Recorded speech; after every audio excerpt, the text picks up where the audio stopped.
Sud Radio Regard de Femme, Michel Viannès. Bonjour Michel. Bonjour. Alors ce matin, en cette année olympique, vous voulez nous parler de Kallipatéra, une femme grecque, la première à entrer dans l'enceinte olympique. C'était au 5e siècle avant Jésus-Christ. Les femmes n'avaient absolument pas le droit d'entrer dans le stade réservé aux compétitions sportives olympiques et selon la loi, toute femme surprise aux Jeux olympiques serait précipitée du haut du mont Kypaos qui était proche d'Olympie. Et au 5e siècle avant notre ère, cette fameuse Kallipatéra grandit dans une famille de champions sportifs, son père, ses frères, puis son mari et son fils. Mais elle ne peut assister ni aux épreuves ni à leur triomphe. Elle est simplement autorisée à participer à des jeux féminins qui sont consacrés à la déesse Héra, mais elle n'y trouve pas l'enthousiasme, la foule, le dynamisme des épreuves masculines, bien sûr.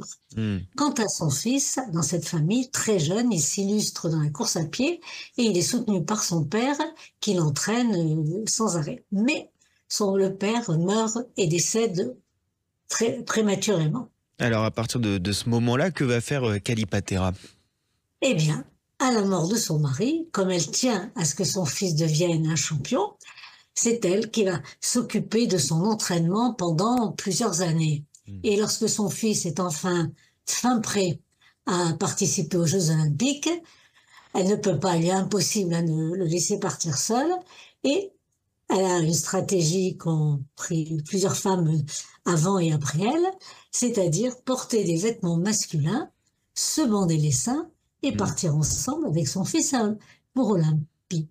Et le jour de la compétition, elle va rentrer dans le stade, elle va s'installer dans la tribune des entraîneurs et personne ne remarque que c'est une femme, donc ça se passe très bien.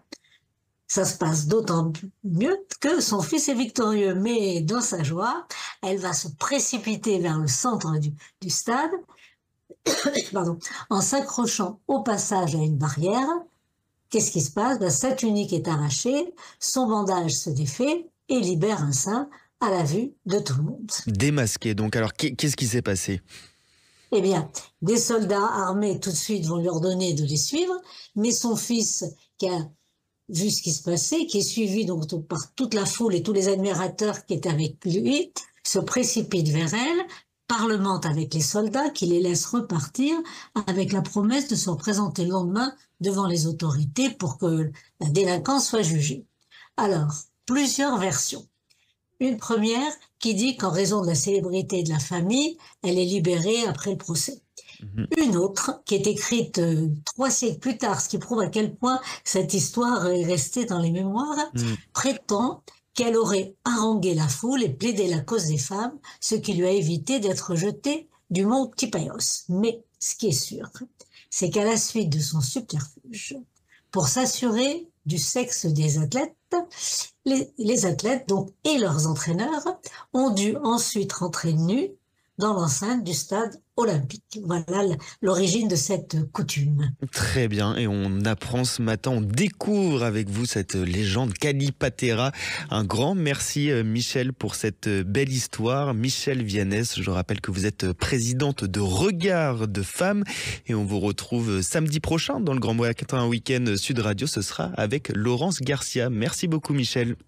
Merci Clément et à bientôt.